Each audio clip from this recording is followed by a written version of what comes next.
Hello.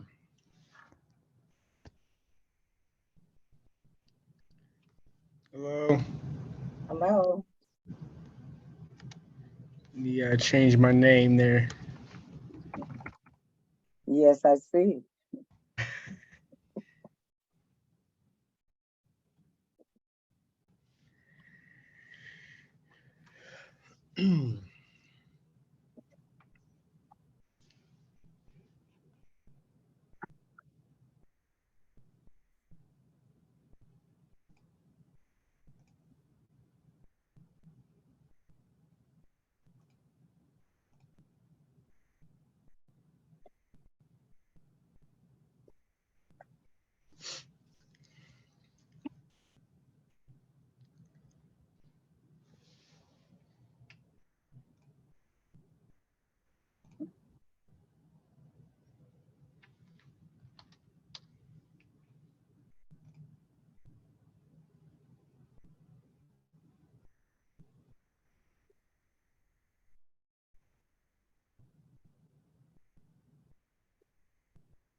Good afternoon, everyone.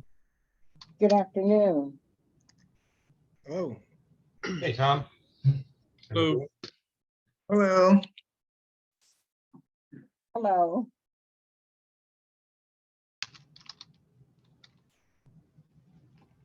Brian, thank you for getting this meeting hosted. Oh, my pleasure. Pleasure. Had to help. Everybody's enjoying the day. Yes. Yes, it's a beautiful day, busy and productive. Yes. We got sunshine. I'll take it. Dr. Hill, I thought you were going to break out into song there for a second. I almost did. Little Smokey Robinson. It took me back to Motown for a second. I caught myself. Tom, I was right there with you.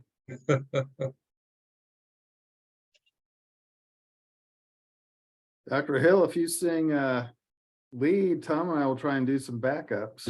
Oh my. Okay, I'll try we'll hit have the to falsetto. practice before we do it on live. Let's do that. First. I think any good and goodwill that I've ever accomplished would have gone out the window on that.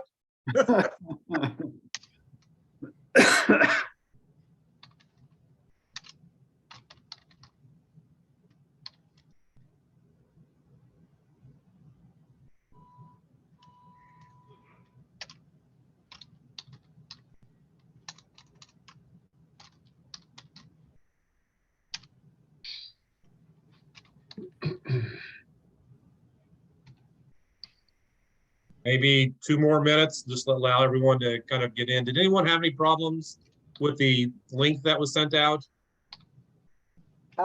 Initially, there was another document attached, but we got it straightened out. Thank you. I'm gonna check my email and make sure no one's responded. They can unable to get in. I haven't got anything. Notifications.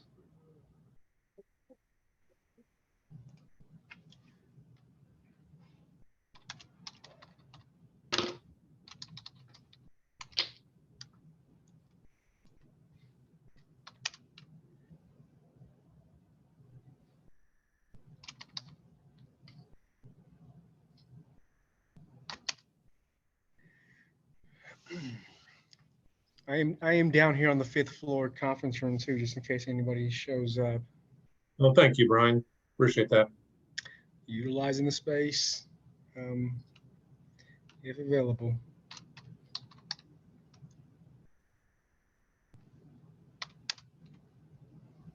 I do enjoy meeting in person. I think there's some extra value that goes along with it. However, today was one of those days, and I hope you all don't mind the opportunity just to meet virtually.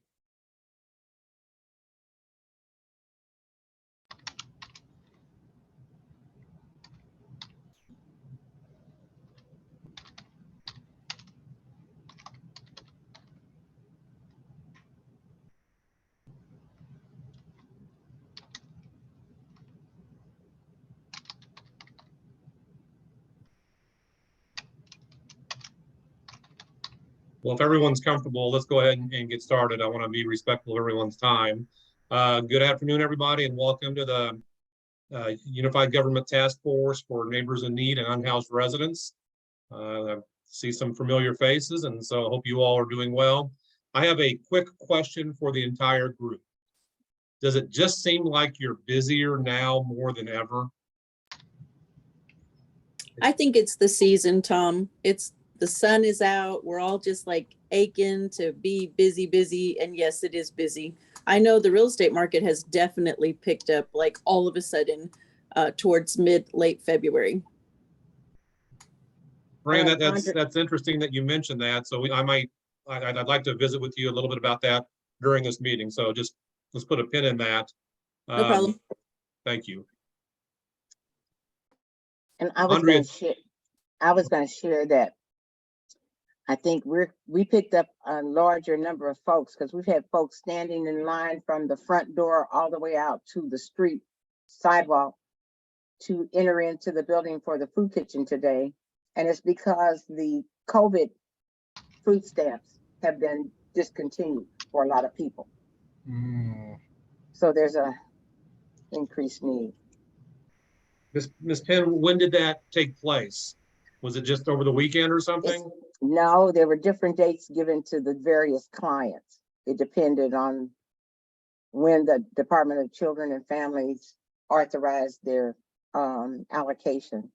So it's different folks, but today is the first day that we noticed we had people standing outside of the building, a long line.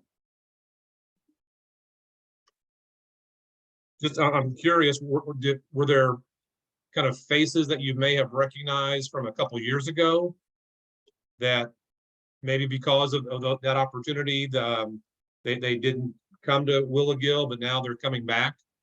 Yes, and new people. I bet. Yeah. I haven't had a chance to get the count yet. I'm not sure if the manager is still over there for the day that they serve, but I can check real quick.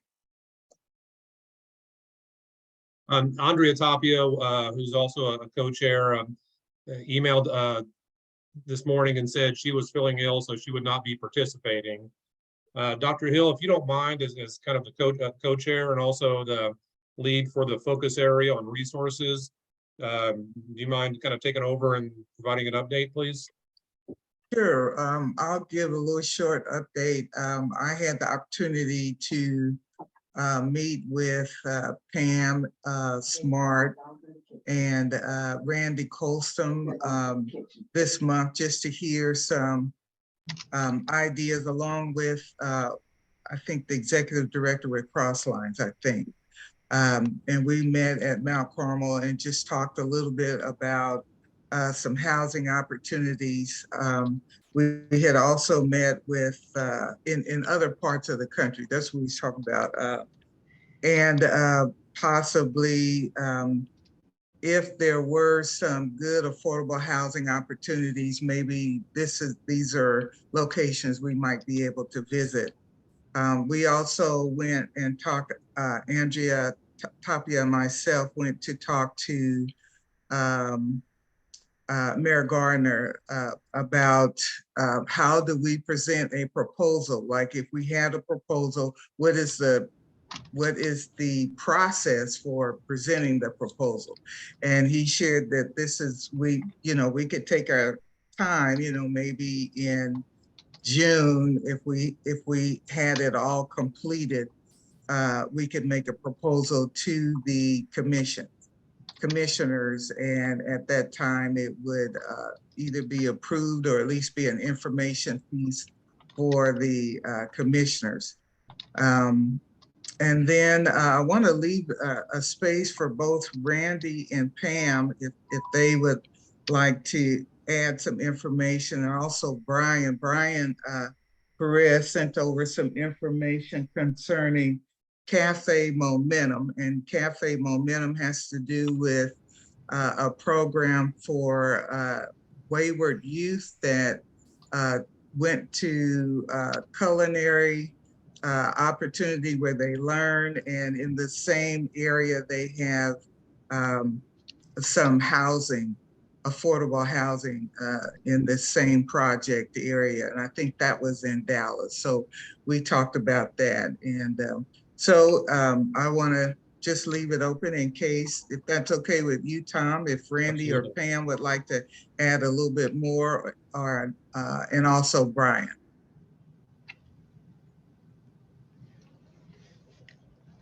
You know, they're all going to jump in all at once, Dr. Hill.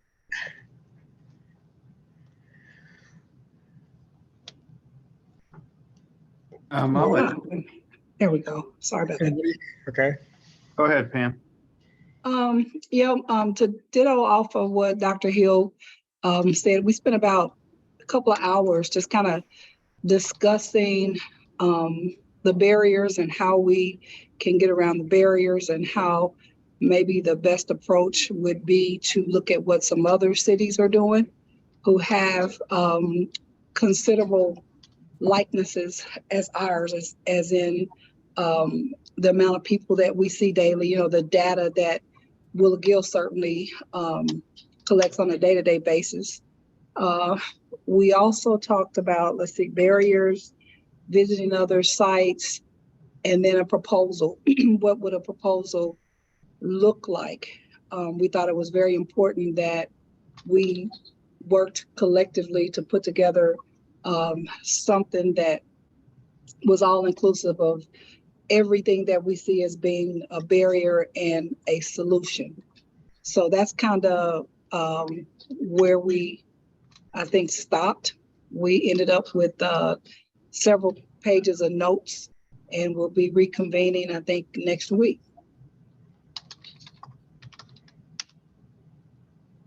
Yeah, I don't have a lot to add to what Dr. Hill and Ms. Smart shared. I thought it was a very good conversation, and really looking comprehensively. I think the one thing I would specifically add is, and I thought this was a good point, is when we talk about those that are needing housing due to lack of resources, et cetera, that there's a whole continuum, that there are folks that they lost a job, they're down on their luck, they missed a couple rent payments, were asked to leave. And then there are folks that have lived chronically without housing, who have severe mental illness or substance use disorders, who need very intensive wraparound supported housing services. So it's a full continuum, and there's emergency housing services and food services, but really wanting to really look at this holistically at what's the master plan? What's the vision 3 to 5 years for the county to help address these needs?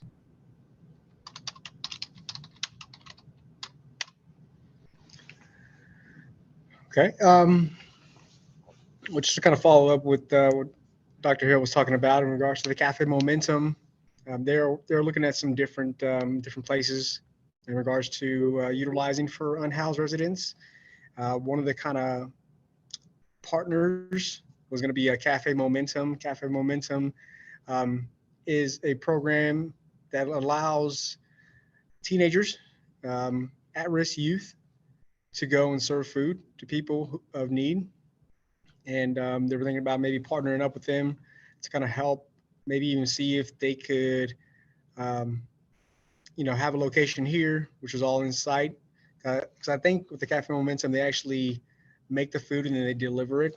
But if they can have it all on one site where they make the food and then deliver and then hand it off to the neighbors in need, they're looking at bunch of different locations. They haven't really picked one as of yet.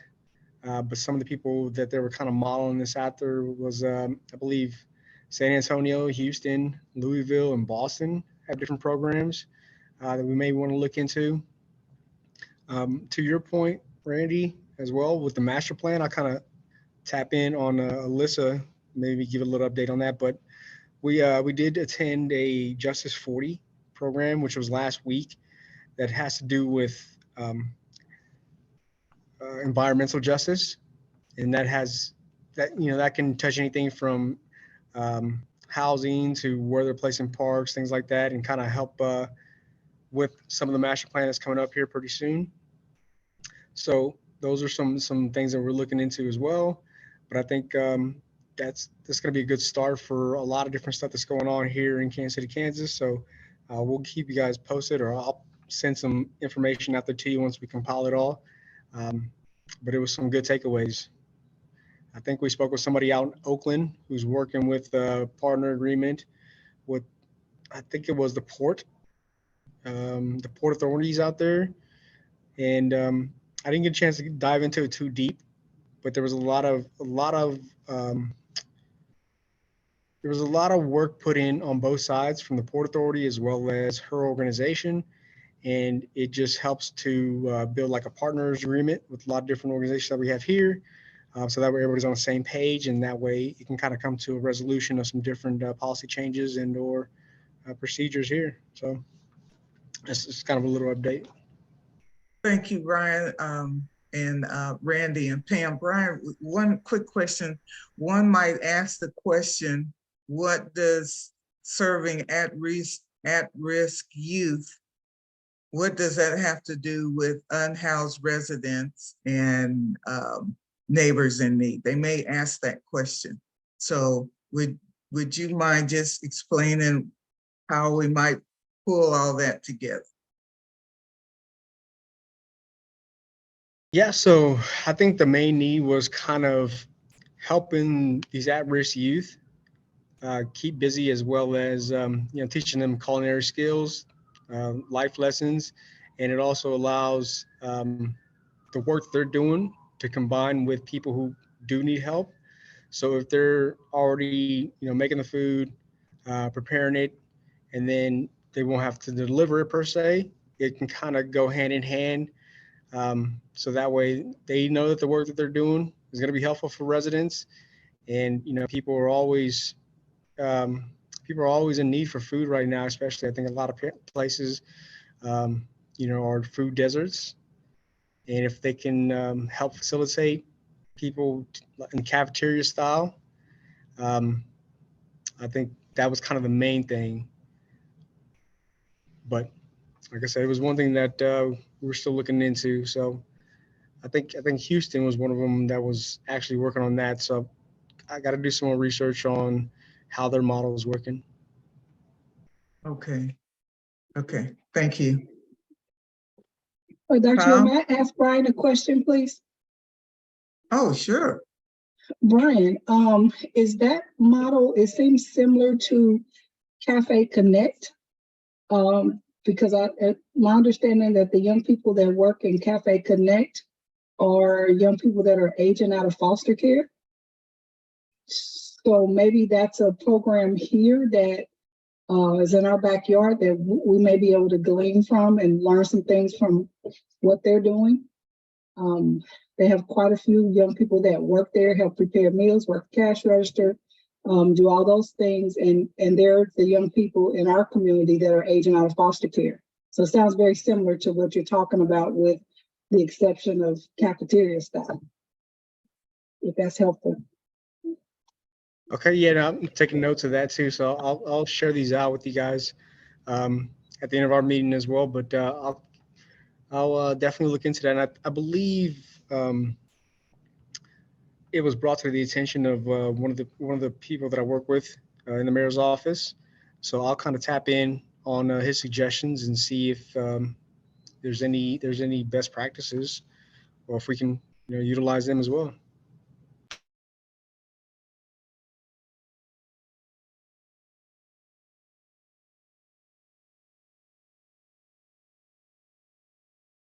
Any other questions for Dr. Hill, Randy, Pam, or Brian? Any questions in general about kind of the resources focus area?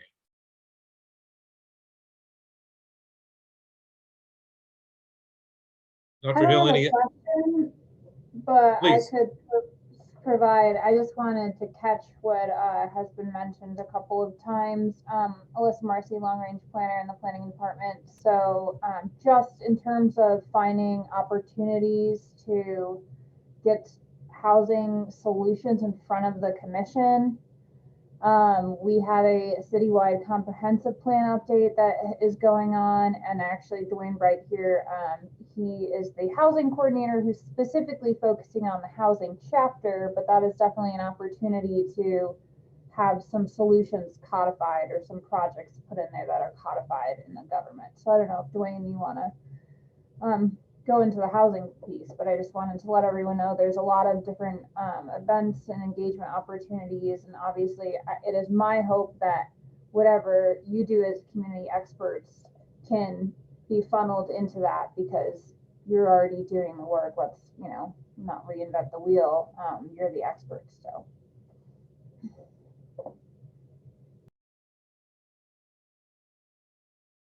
Yes, I'm really glad to be in the meeting. Thank you for inviting me.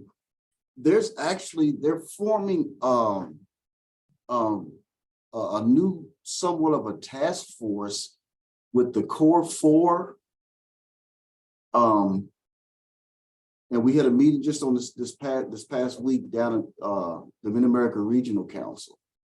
And it's a really fascinating piece. And so they're just down in the beginning formation of it, because they're looking at what policies that we need to do as a region to work together, on this. And so I'm just excited to find out a little bit more of the work that has already been taking place here in the UG, because, it is such a huge issue when it comes to the unhoused, particularly as it relates to the unhoused youth and young families with children in particular, because they are absolutely the most vulnerable in our community and the most victimized as well. Who are the core four, if I might ask? What does that mean? Yeah, the core four, that is with Mid-America Regional Council, that is the cities of Wyandotte County, Kansas City, Kansas, Kansas City, Missouri, Jackson County, and Wyandotte County. And they've also included Johnson County as well on this regional task force, or what they believe is going to be a regional task force. They just had 2 meetings. This was the second meeting they had on this past Friday to begin a discussion on it. And so they're looking at how do we look at, what policies we can have in place, and making sure that there's sufficient resources in all of the areas, because it's a regional issue, as we all know. Wayne, is there any additional information through the Mid-America Regional Council website that folks could go to and learn more about the core four and some of the future programs? Not right now, not on this particular section of it, because they just started just a kind of a discussion on it. And so, but as soon as I find out more, I'll definitely forward it on to Thank you. Alyssa, I've got a real quick question for you. You talked about the Wyandotte County master plan and the housing, comprehensive housing. And I know I've seen some information about that, but is it possible for you to maybe put something in the chat box or send to me and I can disseminate it to everybody about it? Yeah, absolutely. I'll send you some information.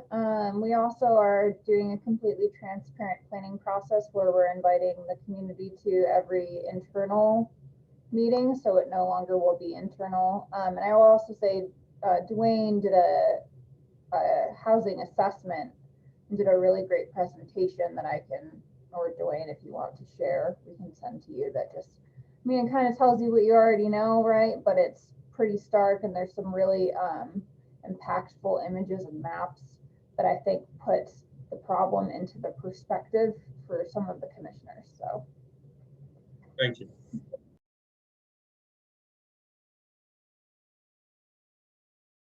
Dr. Hill, anything else from the resources focus area? No, we're having our next meeting this Friday at 1. But that's it. I don't have anything else. Does anyone from the group have any questions for Dr. Hill or any other folks that have presented?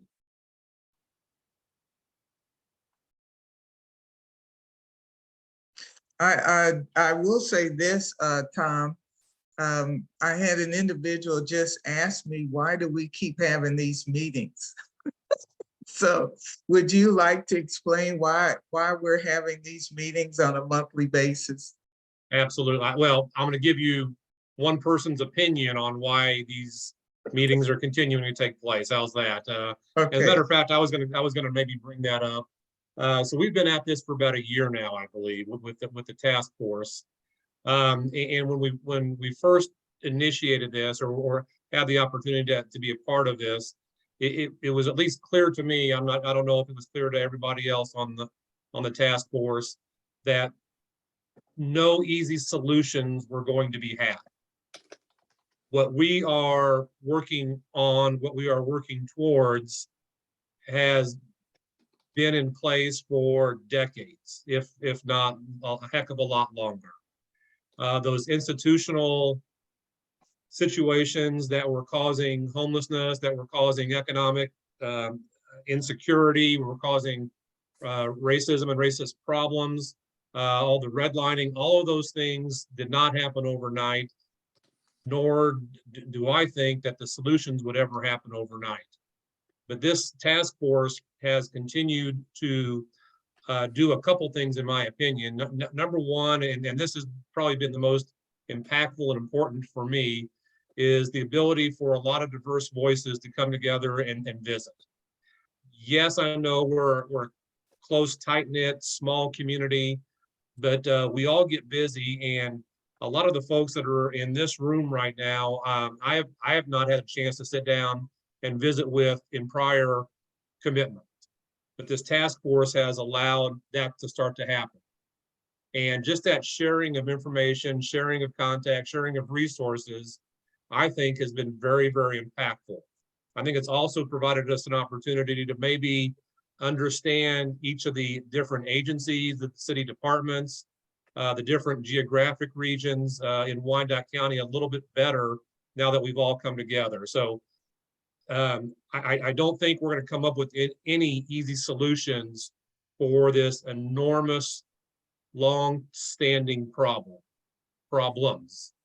I think we have to continue to meet, whether it's formally as this task force or informally, just kind of separate from this task force. It is critical that we continue to meet and come up with those ideas that are going to start to change and move the needle. This community is wonderful, and we've done a lot of great work, but we're not solving the problems just yet. We need to continue to work on that. Those are just some thoughts off the top of my head, Dr. Hill. Thank you, Tom. I thought that was good. You know, let's kind of open it up to the group and ask, you know, is there anyone that's recommending we not meet? Do we need to start meeting more frequently? I don't think anyone's going to say that, but you know, this is let's talk about it as a group. I'd kind of like to know what happened to my group. Fran, Fran, Seven. I'll take full responsibility on that one. When Pastor Neil stepped away from the group, I was charged with kind of taking up the housing side, and I just haven't done that. So that's my apologies, and I will do better. I might hold your feet to the fire on that one. You know, Absolutely. I'm pretty passionate about housing. Absolutely.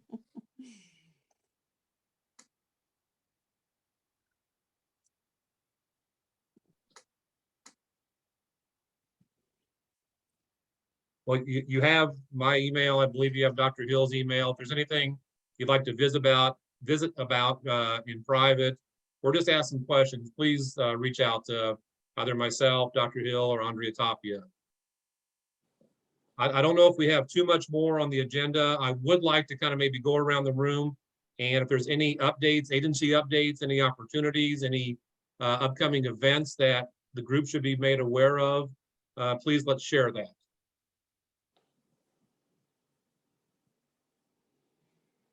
Hi, can you hear me? Yes. This is Tanisha Williams, Director for Shalom House. I wanted to let everyone know that Shalom House is open to new residents. Referral process is they will be received from social service agencies and parishes only. And the referral form, you can request that form from me. My email is twilliams@catholiccharities.ks.org. Congratulations. Thank you. Tanisha, when it's fully operational, or if it already is, what's the capacity for the program? Our building can hold up to 60 men. Our building will not reach the 60 mark until a few years from now. So we will take in 20 men for this first year. So we are accepting referrals at this time. Hi, and this is Susila with Crosslines. I just want to give out a shout out to Tanisha and Shalom House to know that last week, I think at least 2 folks who are part, regular stays at our cold weather shelter and who kind of been regulars here at Crosslines were able to be housed with Shalom House. So I just great to see that truly people who are unsheltered are getting the ability to get stably housed. And it's because of collaborations like that and working together in which we see that success happen. So just thanks to Tanisha and everybody who's been involved with this collaborative work. It really does make a difference to the people who now have a place to stay. Thank you for that, Cecilia. It has been a great pleasure working with Crosslines. Thank you. Cecilia, this is Evelyn again. You were another one in the meetings that we were in with Randy and Pam Smart. So I certainly didn't mean to overlook you. In case you had something else you'd like to share, we would welcome any other comments. Oh, I appreciate that. No, that is just fine. I think everybody really summed it up well. So thank you. Okay. Tanisha, I got the email address for you is twilliams@Catholic Charities, but then there was something that right after that. K as in kites, S as in Sam.org. Okay, great. So it's Catholic Charities, KS as in Kansas.org. Yeah, excellent. Okay, thank you so much.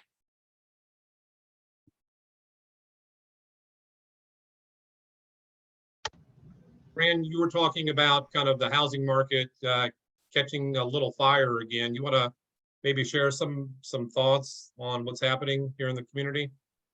Yes, I was actually sitting here working on my foreclosure list as I was listening to our meeting on April 4th.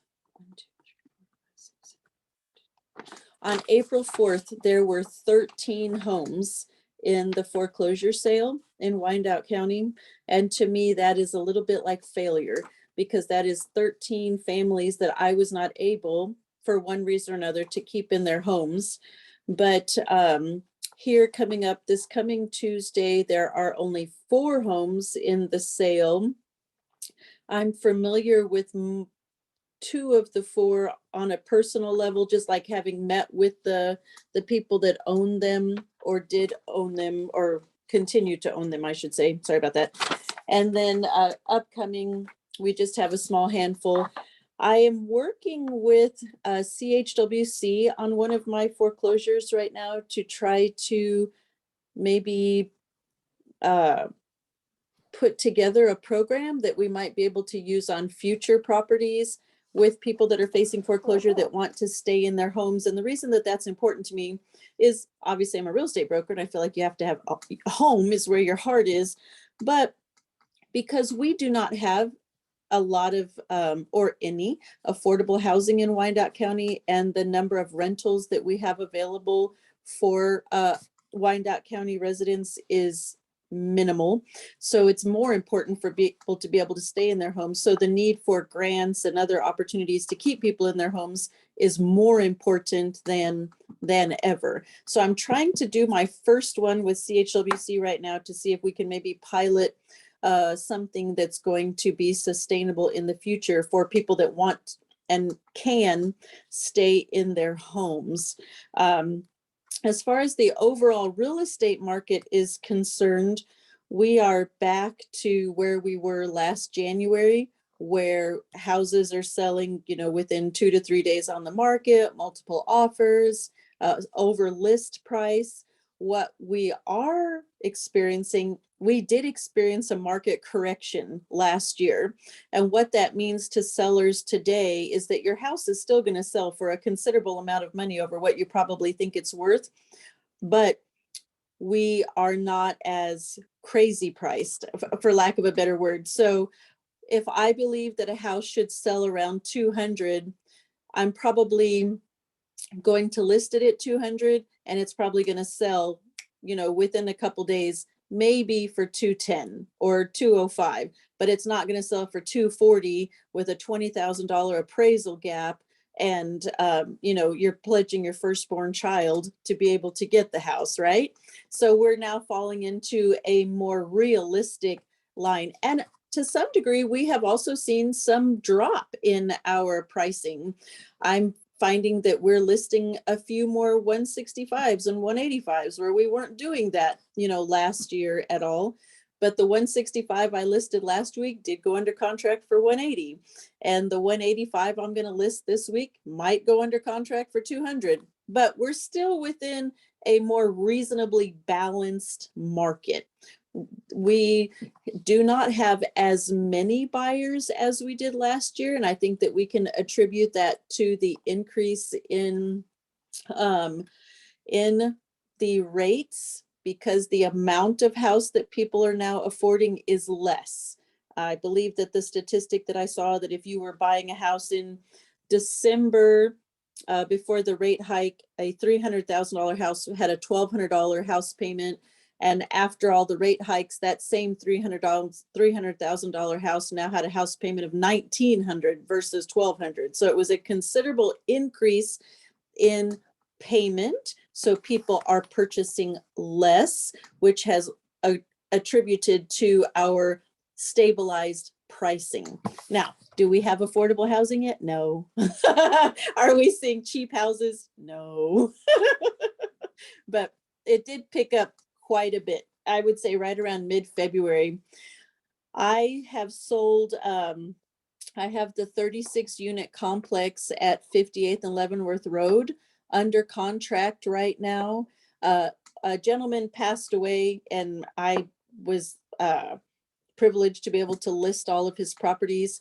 So the 36 unit at 58th and Leavenworth Road is currently under contract with a local buyer. I have a 4 unit at 632 Orville that is now under contract with a local investor that does plan on keeping the tenants, the 2 remaining tenants that are there, which is nice. But I did sell 545 Lowell, which is sitting atop Russian Hill.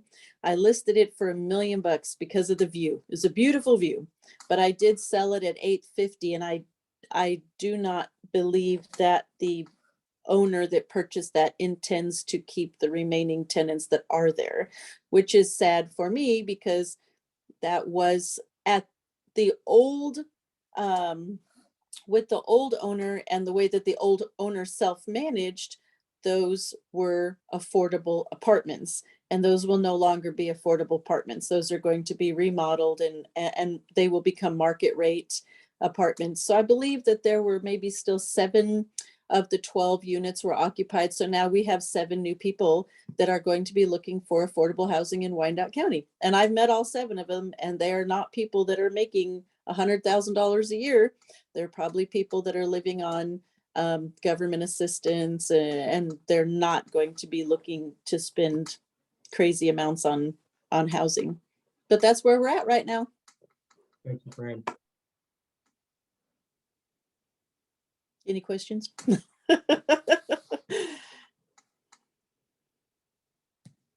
Anybody else have any updates?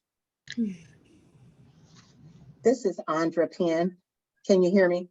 Yes. Okay, I just wanted to share that Mount Carmel Redevelopment Corporation has 2 food pantries. One at our main office where Mrs. Pamela Smart is located at 1130 Troop, and that pantry is available by appointment on Thursdays weekly.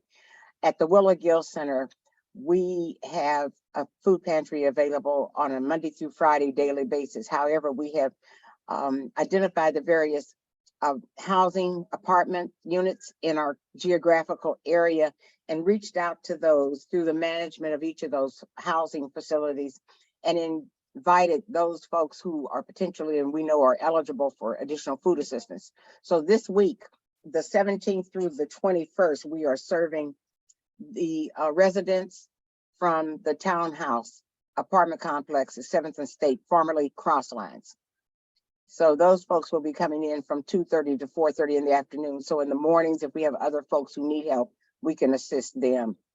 Just wanted to let you know that the food pantry consists of fresh fruits and vegetables, or the produce, the dairy products, milk, eggs, cheese, and butter, fresh, and then meat. So we just did a purchase this morning. So we have things like pork chops, chicken, deli meats. It's a nice variety of milk. We have a nice variety. So people can call in. Our case managers at the various agencies that are online can contact just dial our number, and they'll talk with someone and you can refer clients to us so we can get them scheduled. We have food items for those that are unhoused and experiencing the inconvenience or lack of facilities to prepare meals with the fresh meats and produce. So we have what we call grab and go, ready to eat food bags. So we're available to help. Thank you. Ms. Penn. What was the location of that again? We're at 645 Nebraska Avenue. It's the Wilhelmina Gill Multi-Service Center. The building is owned by the Unified, pardon? The 2 food pantries, you said?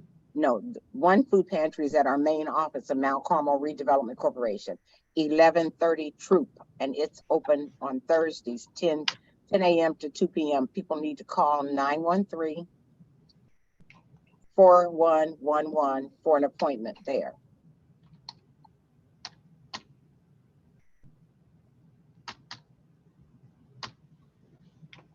And the second one is at the Wilhelmina Gill Multi-Service Center, 645 Nebraska Avenue, where I am at. And they can call 913-621-4690 for an appointment. We're open from 9 until 5, Monday through Friday. Okay. Okay, thank you. Any other questions? Thank you. Thank you, Ms. Penn. You're welcome. I've got 2 things to update the group in kind of going alongside what Ms. Penn was talking about. And you know, at times Hillcrest has, we're very blessed to have an overabundance of some resources, some hygiene products, some food. What we always dislike very much is having to maybe dispose of some of those fresh produce that our residents, our clients on campus aren't able to use. We do a fairly good job of sharing that throughout all of our different campuses. But if there are any local Wyandotte County agencies that are ever in need of something, if you could just give our office a call and just ask if we have any extra, we'd be happy to share that if we do. Do you have the number for that so I can add it to the message? Brian, you'd think as the president and CEO of this organization, I'd know our own phone number, but Okay. yeah, I don't. No problem. Really don't. Do you, Tom, I can, do you want the 913-400-2573 number? That's perfect. That's the Wyandotte County number. Okay. When in doubt, ask Miss Penn.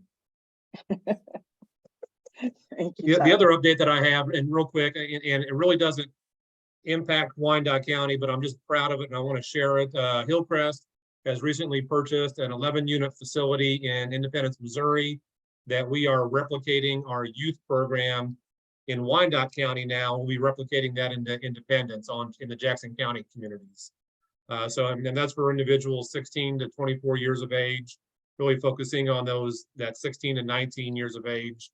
And that population, unfortunately, is just growing. So a lot of single parents with some young ones that will be able to serve. So just very excited about that. Congratulations. Go ahead, Pam. Yeah, congratulations on your purchase and extension. Tom, before you would throw your fruits and vegetables out, you might want to talk to Andra or to the main office at Mount Carmel, because we shop for fresh items weekly.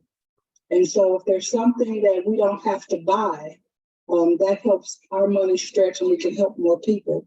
Absolutely. Also, if you have extra hygiene items, we definitely could use those, because the area schools in our area ask us for hygiene kits all the time for the kids. And so we service Douglas and Carl Bruce, and then another one I think over in Argentine. And they asked us for grab-and-go bags for the kids, and they asked us for hygiene kits for the kids. So if you have extra things like that you're gonna have to throw out, please give us a call, and we'll make arrangements. We definitely have the refrigeration for fresh produce, and like I said, we can always use the anything hygiene wise. Thank you, Pam. We certainly will.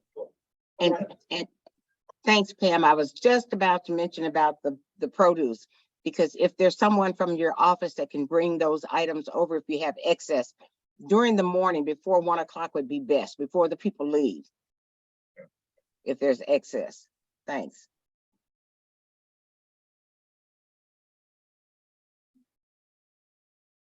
One thing I like to bring to everybody's attention too is whenever I went to the Law Enforcement Advisory Board meeting that they had in Armadale, it was one of the listening sessions. Some of the topics that were coming up were homelessness and the unhoused who may have like been at the parks whenever they had the kids come to play baseball and stuff like that, and they have to call the police officers to come and ask them to leave. They're allowed to return just so that way the kids can use the restroom. That was a topic that was being discussed. Also about some encampments that have been in the back of people's yards. And I'm sure with everything going on with property taxes and the not county administrator, but the who's over property taxes? I can't think of it right now. The appraiser. The appraiser, there you go. In some of the meetings, that's some topics that come up. It can be some hot takes of people who saying that they're paying a lot in property taxes and that they have to, share some space with some unhoused residents. Those are just some things that came up during some of these meetings.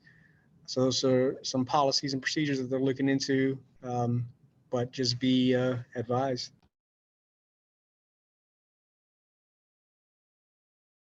Hey, Tom, I noticed both Mayor Garner and Commissioner Bynum are on the call, so they may have comments that they might want to share. Agreed. I'm manning the mayor's account. right now. Oh, okay. So It's Melissa Bynum. I am just listening and of course appreciating all of the work that you all do and the resource information that you're sharing. I agreed to work on just a couple of components of this effort of yours that you all have been actively working on for a year plus. And that is kind of in the unhoused residents category. So I don't have any information to share right now. I am going to meet in the next week or so with Dr. Hill and Tom Lally, and I believe Miss Andrea Tapia from the Housing Authority, primarily to kind of get myself up to speed on the work that you all have been doing here. But then to share some ideas I have, and I think some potential locations for where we might, for example, have a permanent place for a cold weather shelter so that we're not scrambling every year. And as we just had the report last week in front of the commission, there were cold days that we would have been open had we been ready. I think we missed something like 21 days, and Susila can correct me. But Yeah, I think you're right, that's the correct amount, 21 days that we would have been opened had we started the cold weather shelter earlier. Yeah, had we had everything secured. So, you know, it would be a lovely thing for our community if we had a place where we knew year in and year out that we were going to be able to have a cold weather shelter, and frankly, you know, possibly a shelter. Not that we would take away from the good work of Catholic Charities and Shalom House, but I think we can all agree that, you know, we don't have near enough resources yet. So anyway, other than that, I have nothing. I've been listening, and of course, so appreciative of all of you. Thank you very much. This is Susila from Crosslines again. I will add one more thing. Through our work with the CHIP, with the health department, we've been tasked to, about 2 years ago, our Crosslines and several others put together a homeless response plan with kind of strategic goals and visioning for helping end homelessness in our community. Through the CHIP work that we are doing over the next 2 months, so in May and June, we will be doing listening sessions throughout the community to get feedback about kind of the unhoused kind of solutions, a lot of probably what Commissioner Bynum might have been referring to. So as soon as we have those dates nailed down and location, I'll make sure to get it out to this group. But that was the plan that was put together, like I said, around probably over 2 years ago now. And with the work with the CHIP is getting some traction to get public listening sessions going so that the public has a voice to this, kind of as like Mr. Perez was mentioning, there's just a lot of concerns around that right now. So just wanted to give you guys a heads up. And as soon as I know the dates and times, we will get this out to this group. Thank you, Cecilia. That is definitely part of what I'm referencing. Thank you so much.